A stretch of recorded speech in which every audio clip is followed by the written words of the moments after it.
6.4 지방선거에 출사표를 던진 분들에게 출마의 포부를 들어보는 시간, 오늘은 성남시로 가보겠습니다. 성남시는 현직 이재명 시장과 전직 국회의원 출신의 신영수 새누리당 후보가 대결하는 지역인데요. 오늘은 신영수 새누리당 성남시장 후보와 함께 차별화된 선거 전략에 대해서 이야기 나눠보도록 하겠습니다. 안녕하십니까? 어서 오십시오. 네, 안녕하세요. 신영수입니다. 네. 자, 지난주였나요? 이 부처님 오신 날 교통사고를 당해서 조금 다치셨다고 들었는데 어떻게 괜찮으신지요? 그 전복사고가 좀 크게 났음에도 불구하고 네. 다행히 상처는 좀 경미합니다. 네. 아무튼 활동하는 데는 전에보다 좀 못하긴 하겠지만은 그래도 큰 지장은 없는 것 같습니다. 예. 많은 그 지지자들이 후원해 주신 덕분에 이렇게 그 경미하게 나왔습니다. 예, 감사드립니다. 다행입니다. 그러면 선거운동에 차질은 네, 없으셨는지요? 큰 차질은 없습니다. 네. 이 정치인들이 사실 대부분 지방정부에서 시작해서 중앙으로 진출을 하기 때문에 지방정부가 이제 발판 역할을 하게 되는 경우가 많은데 전직 국회의원이셨는데 이번에 성남시장으로 출마를 하셨거든요. 먼저 출마의 변부터 들어보도록 하겠습니다. 저도 당초 8년 전에는 이제 그 시장으로 나왔었습니다. 그때 낙천을 좀 했죠. 그 이후에 이제 국회의원을 했는데 국회의원을 하고 나서 다시 시장에 출마하고 보니까 네. 국회의원을 좀 잘했다 이런 생각이 듭니다. 네. 아무래도 그 현 정부하고 지방 정부하고는 뗄 수가 없습니다. 그래서 중앙 경험을 가지고 지방에서 행정을 펼치는 것이 훨씬 그 지역 시민들에게 도움이 되지 않겠는가 이런 생각을 하고 있습니다. 저는 한 30년 전에 그 성남에 왔는데요. 네. 성남에 살면서 이런 걸 느꼈습니다. 성남 시민들 스스로 좀 존경하지 않는다 이런 걸 느꼈거든요. 그것이 무엇이냐. 볼 때 이제 주거 환경이 그 당시 이제 분당이 없었습니다. 네. 그러니까 주거 환경이 열악하고 경제 활동이 좀 열악하다 보니까 성남 시민 스스로 많이 지쳐 있는 겁니다. 그래서 이것을 개선해 보자 하기 위해서는 나름대로 좀 시민 운동도 좀 했고, 그리고 이제 또 뭐 단체장도 했습니다만은 현실적인 힘이 좀 필요하다. 네. 그것이 이제 정치라는 걸 좀 깨닫고 당시 이제 시장에 출마하게 되었고 말씀드린 대로 이제 국회의원을 거쳐서 다시 한번 재조정을 해서 그 성남 시민이 좀 자부심을 갖고 살 수 있는 그런 도시를 만들자 그런 취지에서 다시 한번 이번에 성남시장에 도전하게 되었습니다. 네. 자, 세월호 참사로 박 대통령의 지지율도 큰 폭으로 떨어지고 새누리당 역시 서울 비롯한 수도권에서 고전이 예상되고 있습니다. 최근 경기일보 지지율 여론조사를 보면은 이 참사 이후에 앞서 저희가 뉴스를 전해드렸습니다만 이재명 현 시장과 물론 오차 범위 안에 있습니다만은 격차를 줄이지는 못하고 있다 이렇게 알려지고 있습니다. 이에 대한 대비책은 어떻게 갖고 계십니까? 이럴 겁니다. 아무래도 큰 사고가 났기 때문에 국민적인 그 분노라든지 이것이 없을 수가 없습니다. 거기에 대한 현 집행부에 대한 비난이라든지 아니면 지지율로 나타나게 되어 있습니다. 그 영향을 안 받을 수가 없죠. 그래서 저도 그 영향을 받는 것 같습니다. 네. 그리고 세월호 사건이 있은 이후에 저희가 이 선거운동을 많이 차지하고 있습니다. 저희는 현직이 아니기 때문에 아무래도 이 활동하는 데 좀 제약이 많았습니다. 네. 그리고 또 그동안에 내부 경선이 있었기 때문에 저희가 바깥으로 시민을 상대로 선거운동을 활발하게 하지를 못했습니다. 네네. 그러다 보니까 이 세월호 사건, 그다음에 내부 경선 이런 건으로 인해 가지고 선거운동을 못했지만은 그러니까 성남 시민이 이제는 누가 그 지방 행정을 잘 이끌 것인가 하는 문제를 좀 판단하리라 생각을 하고 있고 저도 열심히 해서 시민들에게 진정성을 보이면은 지지율을 회복하지 않겠나 생각을 하고 있습니다. 열심히 노력하겠습니다. 네. 이재명 현 시장이 임무 시작 12일 만에 모라토리엄을 선언했었습니다. 그 당시 성남의 자립도와 재정, 이 모라토리엄을 선언할 정도로 좀 열악했다고 보십니까? 그러니까 성남은 항상 거의 그 전국 1등을 차지하고 있었습니다. 그동안에 10년 동안에 2등으로 간 적이 2번 있었고 거의 1등을 차지했었는데요. 네. 그러니까 시장 취임하자마자 열이틀 만에 모라토리움을 선언한 것은 치밀하게 그 재선을 노리고 성남 시민을 그 대상으로, 그러니까 성남 시민이 주인이 아니고 성남 시민의 재선의 대상으로 이렇게 프로그램 짠 것이 아닌가 이런 생각을 좀 하고 있습니다. 네. 성남 시민 상당 부분이 그 부분에 대해서는 좀 분노하고 좀 있습니다. 성남 시민의 자존심을 떨어뜨린 그런 행위라고 보고 있습니다. 네. 자, 이재명 현 시장이 이제 재출마를 앞서 선언했는데 앞서 말씀하신 대로 모라토리엄에 대한 얘기도 해주셨습니다만은 그간 이 시정에 대해서 많은 의문을 제기해 오셨습니다. 어떻게 평가하고 계십니까? 그러니까 저는 이렇게 생각합니다. 가장 큰 문제가 도덕성이고 지도자인 경우에 그다음에 그 전문성, 그다음에 미래에 대한 비전 이렇게 보고 있습니다. 근데 성남 시민을 진정한 그 주인으로 여기고 이렇게 행정을 해나가야 되는데 아까 말씀드렸듯이 모라토리움 이런 것 등등 해가지고 이 재선을 위한 프로그램의 대상으로만 생각하지 않았는가 이런 평가를 좀 많이 하고 있습니다. 네. 그런 면에서는 또 시장이 시민으로부터 존경을 받아야 됩니다. 개인적으로 여러 가지 구설수에 좀 많이 오르고 있습니다. 구체적으로 말씀 안 드리겠지만 이 자리에서.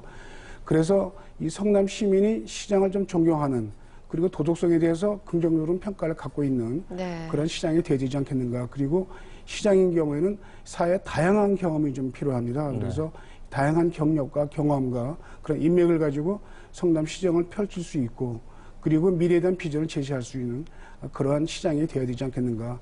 그런 면에서는 좀 미흡했다고 생각을 하고 있고 한 가지 또 복지 정책은 이 없는 사람을 위해서 많은 그 행정을 썼다고 생각하고 예. 그 점에 대해서는 긍정적으로 평가를 합니다. 네.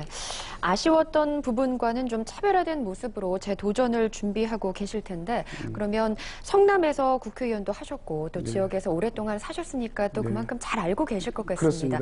지금 성남이 가장 시급하게 해결해야 하는 최대 현안은 무엇이라고 보십니까? 여러 가지가 있지만 세 가지로 요약하겠습니다. 첫째는 이 도시 재생 사업입니다. 그러니까 수정중원구 본시가지의 이 재개발이라든지 재건축이라든지 이 문제가 가장 좀 심각하고 네. 그러니까 주거 환경이 극히 열악합니다. 그리고 이제 분당도 한 20년이 좀 지났습니다. 그러면서 리모델링이라든지 이런 재건축 문제가 대두되고 있습니다. 그리고 예. 이제 새로운 그 판교가 이제 탄생하고 앞으로 또 위례 신도시라는 미래 도시가 탄생하고 있습니다. 그래서 이 여러 가지 또 그동안 기존의 전통적인 농촌동이 있고요. 그래서 이 5가지 도시가 하나로 융합하는 이제 그러한 그 통합의 도시가 좀 필요로 하고 있습니다. 그래서 네. 가장 큰 문제는 도시 재생을 어떻게 할 것인가, 그다음에 성남을 어떻게 통합할 것인가, 네. 그 위에 성남 시민이 상처받은 자존심 이것을 어떻게 회복할 것인가 하는 것이 가장 큰 문제로 생각을 하고 있습니다. 예.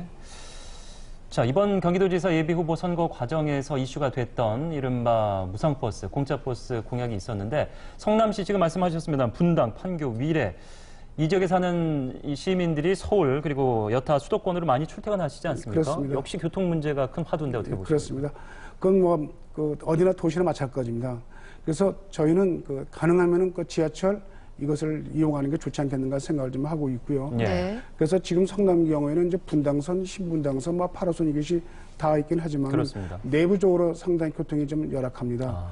그래서 이 제가 공약으로 트램 1호선, 2호선, 그다음에 위례선하고 연결되는 이 남북 순환선을 좀 계획을 하고 있고요. 예.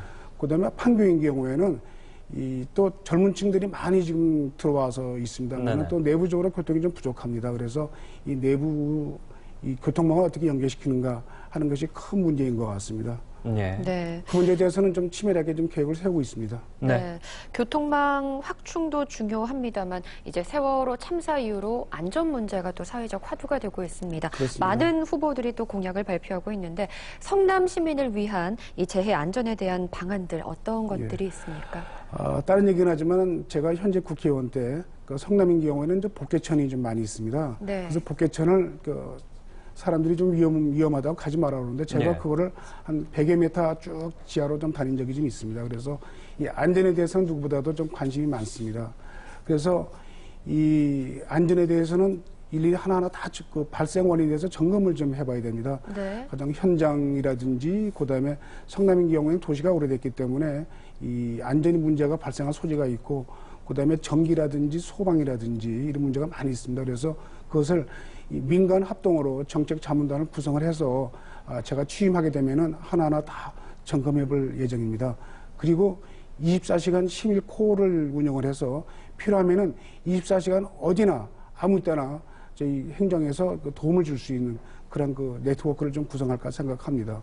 그리고 다른 문제긴 하지만은 또 이 늦게 귀가하는 여성이라든지 장애인, 네. 그다음에 독거노인 이런 분에 대해서도 이 복지 차원에서 저희가 그 안전 차원에서 저희가 지원할 필요가 있다고 생각합니다. 그 분야에 대해서는 철저하게 네트워킹을 구성을 해서 저희가 안전에 대해서는 점검을 해볼 생각입니다. 제가 회사에 있을 때는 현대건설이 있었습니다. 네네. 그래서 안전은 누구보다도 항상 유념을 두고 있습니다. 예. 네. 자, 이번 선거에서 이재명 현 시장과 깨끗한 경쟁을 저희는 기대하고 있는데 필승 전략 한번 들어볼까요? 아까 말씀드렸지만은 그 지도자의 가장 큰 덕목은 도덕성이라고 생각하고 네. 있습니다. 현재 지금 시민하고 많은 접촉을 하지는 않았지만은 저희가 도덕성과 전문성 그리고 현재 여당이기 때문에 여당이 갖고 있는 중앙의 그 여러 가지 이점을 활용을 해서 네. 성남 시민에게 널리 홍보를 해서 저 신영수가 성남을 발전시킬 수 있고 통합시킬 수 있고 성남을 하나로 묶을 수 있는 그런 그 자질이 있다는 것을 널리 홍보하도록 하겠습니다. 예. 그리고 성남을 따뜻한 도시로 만들어 가겠습니다. 네. 네, 중앙정부의 경력과 또 경험들을 살려서 이 성남 시민들의 자존심을 네, 회복하겠다라고 그렇습니다. 포부를 밝혀주셨는데 마지막으로 성남 시민과 OBS 시청자들께 한 말씀 부탁드립니다.